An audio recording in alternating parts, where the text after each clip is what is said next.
십자가를 묵상하시면서 함께 번호계의 찬양 드리시겠습니다. 주 안에서 내 영혼 다시 태어나 이전 것을 지나고 새롭게 됐네.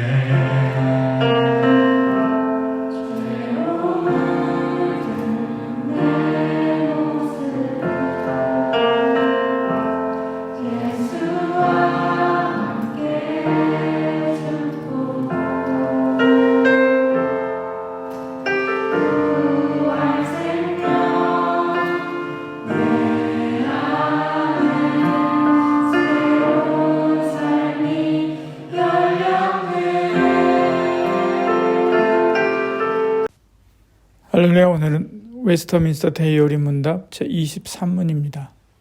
질문은 이것입니다. 타락이 인류를 어떤 상태로 이끌었는가? 있죠? 대답은 인류를 죄와 비참한 상태로 이끌었다라고 말합니다.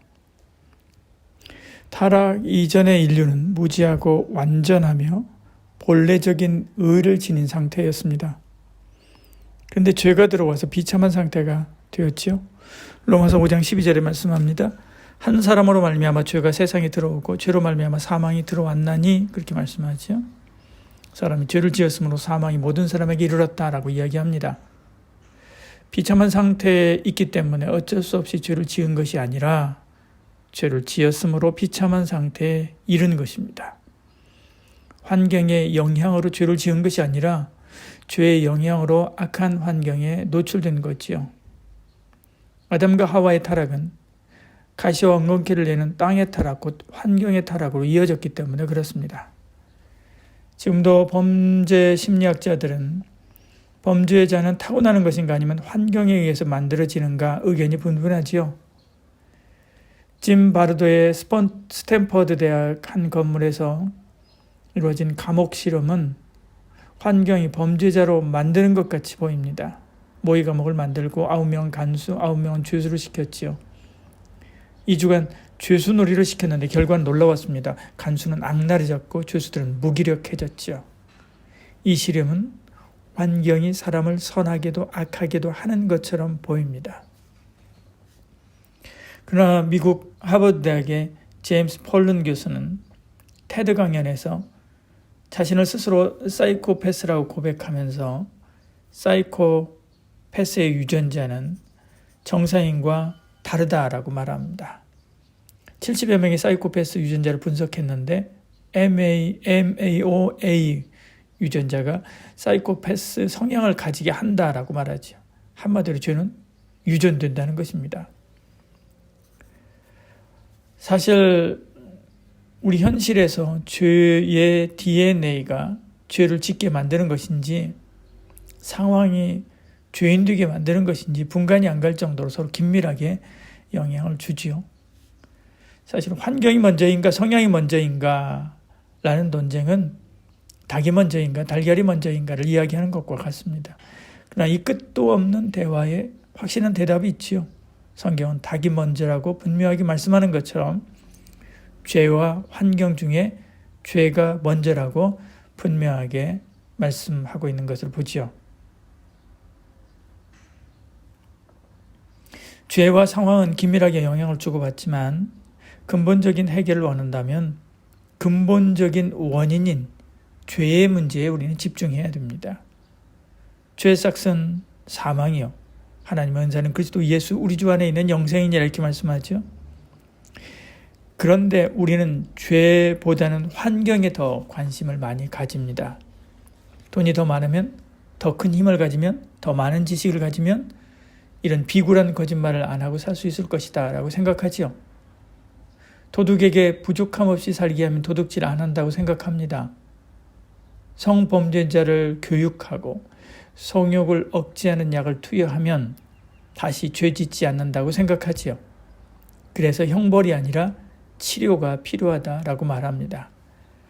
그러나 도둑의 욕심은 끝이 없고 성욕을 잃은 성범죄자는 다양한 다른 방법으로 다른 죄들을 짓게 될 것입니다. 근본적인 처방 없이 겉만 치료하는 것은 오히려 상태를 악화시키는 것이지요. 모든 죄의 근본적인 뿌리, 죄가 문제입니다. 이 죄 문제를 해결하면 우리의 환경도 극복하고 이겨낼 수 있지요. 우리는 죄를 다스릴 힘이 있습니다. 창세기 4장 7절 후반절에 이렇게 말씀하죠. 죄가 너를 원하나 너는 죄를 다스릴지니라. 우리는 죄를 이길 무기도 있습니다. 예수 그리스도의 십자가 보혈이지요. 제물로 드리는 황소의 피는 죄를 없이 하지 못하지만 예수 그리스도의 피는 죄를 이기게 하지요. 우리 안에 죄가 들어오려고 하거든 주 예수의 이름과 보혈로 극복하고 이겨내는 저와 여러분 되기를 축복합니다. 사람들은 정신적으로 육체적으로 건강하면 정상이다라고 생각합니다. 국어사전은 정상이라고 하는 단어를 이렇게 정의합니다. 특별한 변동이나 탈이 없이 제대로인 상태. 정말 우리가 제대로인 상태입니까? 제대로인 상태를 한 번도 경험해 보지 못해서 그렇습니다. 모두가 태어날 때부터 시각장애인인 사회에서는 시각장애가 정상으로 알듯이 모든 사람이 죄를 범하여 하나님을 떠난 상태에 그런 상태에서 태어났기 때문에 그 상태가 정상인 것으로 착각하고 있는 것이죠. 그러나 성경은 이런 정상적인 에덴 동산의 아담과 하와가 타락함으로 비정상적인 인류를 이루었다라고 말씀합니다. 이런 정상과 비정상에 대한 이야기를 예수님과 바리새인들의 대화에서 우리는 엿볼 수가 있지요. 예수님이 남자와 여자를 결혼을 통해서 하나로 만들었다라고 가르칩니다. 그러니까 바리새인들이 율법이 이혼을 이야기하고 이혼할 때 증서를 써주면 된다라고 말하지요. 마태복음 19장 7절에 말씀합니다. 어찌하여 모세는 이혼 증서를 주어서 버리라고 명하였나이까? 라고 이야기하죠. 하나님이 둘을 하나로 만들었으니까 이혼하면 안 된다라고 하는 취지의 말씀을 하셨을 때 이들이 이렇게 대답을 하는 것이지요. 그래서 주님은 너희가 죄인으로 비정상적인 상태라서 하나님께서 이것을 허락한 것이지 본래 하나님이 짝지어 주신 것을 사람이 나누지 못한다라고 말합니다. 마태복음 19장 8절에 말씀하죠. 예수께서 이르시되 모세가 너희 마음의 완악함 때문에 아내버림을 허락하였거니와 본래는 그러지 아니하니라 이렇게 말씀합니다. 만약 허락하지 않으면 두고두고 괴롭힐 것이기 때문에 약자를 위해서 허락한 것이지 본래 다시 말해서 정상적인 상태에서는 그러면 안 된다는 것이죠. 바리새인은 그 본래 정상이 무엇인지 몰랐던 것입니다. 오늘 우리도 그렇습니다.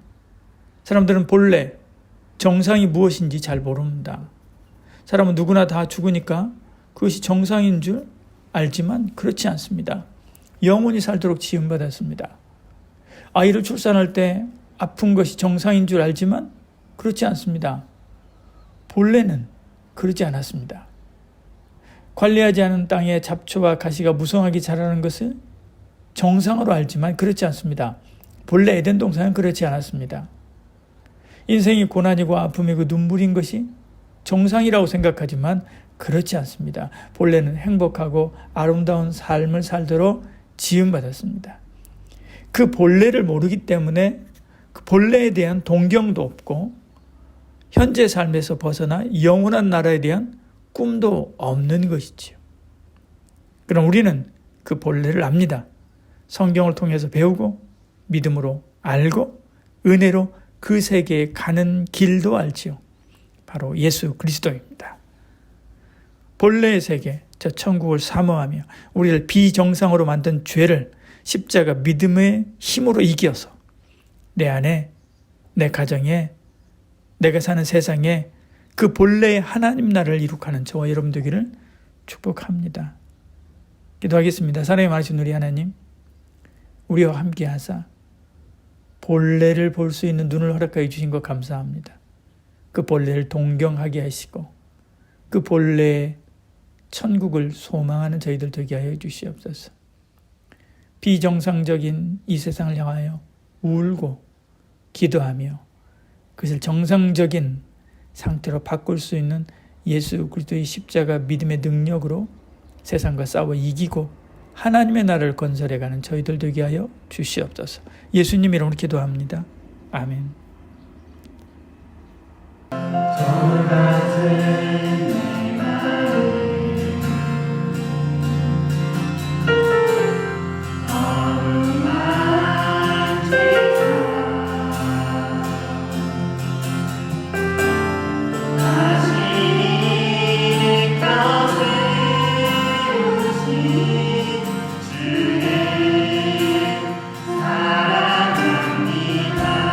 주 나를 보호하시고